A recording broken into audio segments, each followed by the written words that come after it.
अगर आप एक ऐसी खातून हैं जिनको दिन भर ज़रूरत से ज़्यादा थकावट रहती है, अनकॉन्शियसली वेट गेन होता चला जा रहा है और इसके अलावा हार्मोनल इश्यूज से भी फ्रीक्वेंटली सफ़र करना पड़ता है, तो it might be a sign of hypothyroidism. और अगर आपको हाइपोथायराइडिज्म ऑलरेडी डायग्नोस्ड है तो आपने ये बात अपने डॉक्टर से लाजमी सुनी होगी कि इसकी मेडिकेशन लाइफ लॉन्ग करनी पड़ती है, इसके अलावा इसका कोई हल नहीं। तो क्या ये वाकई सच है? अस्सलाम वालेकुम, I am Abdullah Sarfaraz, consultant nutritionist from health and nutrition lounge. आज की इस वीडियो में हम इस चीज़ के ऊपर बात करने की कोशिश करेंगे कि क्या हाइपोथायराइडिज्म का वाहिद इलाज सिर्फ मेडिकेशन है?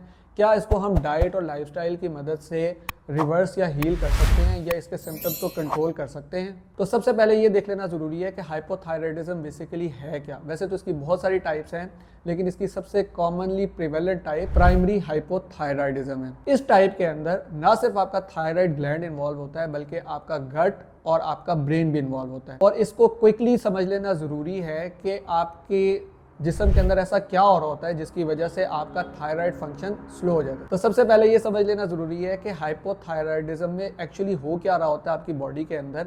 इसमें मेनली आपके 3 ऑर्गन्स इन्वॉल्व होते हैं। आपका ब्रेन इन्वॉल्व होता है, आपका थायराइड ग्लैंड इन्वॉल्व होता है और आपका गट, और स्पेसिफिकली अगर हम बात करें तो लिवर इन्वॉल्व होता है। आपका जो ब्रेन है वो सिग्नल करता है आपके थायराइड ग्लैंड को टू प्रोड्यूस T4 हार्मोन, जिसको कंसिक्वेंटली कन्वर्ट करता है हमारा लिवर या हमारा gut into the form of T3 which is active form of thyroid hormone. सबसे पहली चीज़ ये है कि जब भी आपको हाइपोथायराइडिज्म के सिग्नल आते हैं तो इट मीन्स कि आपका या तो ब्रेन फंक्शन डिस्टर्ब है जिसकी वजह से आपके सिग्नल में कोई प्रॉब्लम है, या फिर आपके थायराइड ग्लैंड में इटसेल्फ कोई प्रॉब्लम है जो कि T4 प्रोडक्शन में हेल्प नहीं कर पा रहा, या फिर आपके गट में कोई इशू है जो कि T4 को T3 में कन्वर्ट करने में दुश्वारी का सामना कर रहा है। अब हम इसके मल्टीपल फैक्टर्स की बात कर लेते हैं जो कि इसके अंडरलाइंग फैक्टर्स हैं, और 80-90% केसेस में देखा गया है कि यही वो वजूहात होती हैं बुनियादी जिनकी वजह से कोई भी फीमेल या मेल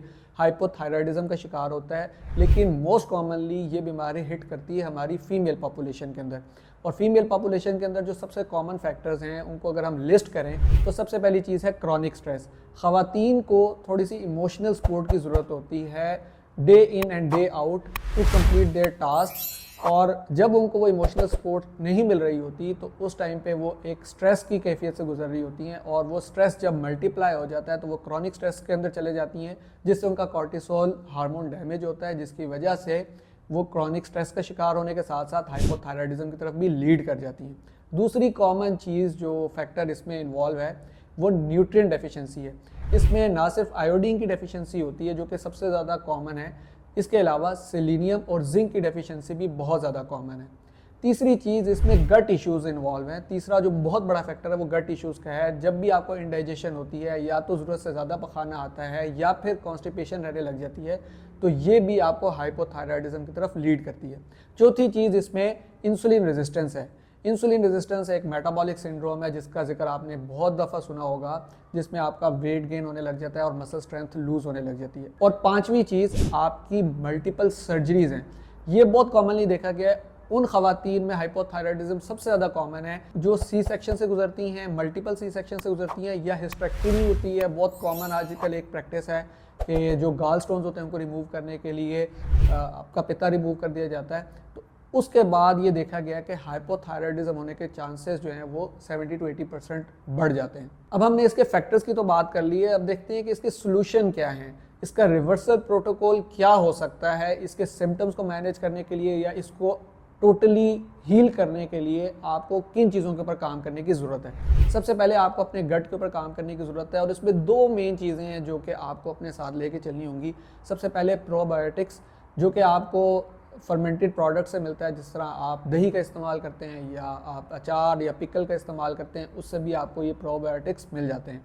इसके साथ साथ आपको फाइबर्स का इस्तेमाल करना है, सॉल्युबल फाइबर्स ख़ास तौर पे, जो कि आपको इस पर होल हस्क की सूरत में मिलते हैं, या फिर आप फ्रूट्स इस्तेमाल कर रहे होते हैं तो उनमें भी बहुत कॉमनली प्रेजेंट होते हैं। दूसरे नंबर पे आपको न्यूट्रिएंट डेफिशिएंसीज को कॉप अप करने के लिए अपनी डाइट में कुछ चीज़ों का इस्तेमाल बढ़ाना है। जैसे कि आप आयोडीन मिला नमक तो ऑलरेडी इस्तेमाल कर ही रहे होंगे, लेकिन आयोडीन के अलावा जो 2 कॉमन डेफिशिएंसीज इसमें देखी गई हैं वो सेलेनियम और जिंक की हैं, जिनको पूरा करने के लिए आपको एक तो सी फूड का भी इस्तेमाल करना है, जिसमें फ़िश है, उसमें आयोडीन भी काफ़ी ज़्यादा क्वांटिटी में पाया जाता है। इसके अलावा सेलेनियम और जिंक को पूरा करने के लिए आप नट्स, सीड्स और मीट और इसके अलावा एग्स का इस्तेमाल रोज़ाना की बुनियाद पर कर सकते हैं।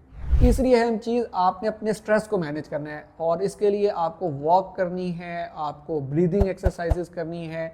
और ये सिर्फ एक्सरसाइजेज कोई लग्जरी नहीं है, बल्कि ये आपकी ज़रूरत है और ये आपकी थेरेपी है। चौथी चीज़ जो आपको करनी है अपने हाइपोथायराइडिज्म को फिक्स करने के लिए, वो अपनी मसल स्ट्रेंथ के ऊपर काम करना है। और इसके लिए muscular training, muscle training, strength training, weights का उठाना वो बहुत ज़्यादा ज़रूरी है। अगर आप इसके ऊपर काम करते हैं तो आपकी इंसुलिन रेजिस्टेंस भी रिवर्स होती है और आपका हाइपोथायराइडिज्म भी रिवर्सल की तरफ जाता है। पांचवी और सबसे इंपॉर्टेंट चीज़ आपकी ईटिंग हैबिट्स हैं।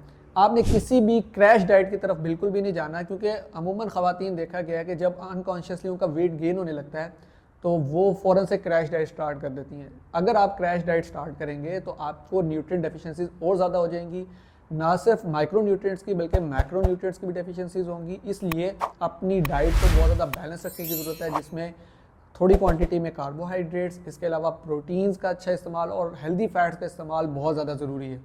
सबसे अहम टिप हाइपोथायराइडिज्म को फिक्स करने के लिए ये है कि आपको कंसिस्टेंट रहना है। ये कोई 7 डेज़ डिटॉक्स प्लान नहीं है जिसके ऊपर अमल करके आप समझे कि मैंने अपने थायराइड को फिक्स कर लिया है। ये एक लॉन्ग टर्म एफर्ट है और आपको 6 मंथ से लेकर 1 ईयर तक लग सकता है अपने सिम्टम्स को मैनेज करने के लिए। और अगर आप अपनी थायरॉक्सिन की डोज ले रही हैं, उसको रिड्यूस भी कर सकते हैं और उसको मुकम्मल तौर पे ख़त्म भी कर सकते हैं। अगर इस वीडियो से आपको कुछ नया सुनने का, नया जानने का मौका मिला है और हाइपोथायराइडिज्म के हवाले से कोई उम्मीद आपकी बंधी है, तो ये वीडियो उन ख़वातीन तक लाजमी शेयर कीजिएगा जो थायराइड के इशू से सफ़र कर रही हैं और वो नाउमीदी और मायूसी की कैफियत के अंदर हैं। इसी तरह की मज़ीद इंफॉर्मेटिव और clinical based, experience based videos के लिए आप हमें फॉलो कर सकते हैं, हमें सब्सक्राइब कर सकते हैं और हमारी वीडियोज़ को अपने दोस्तों तक शेयर कर सकते हैं।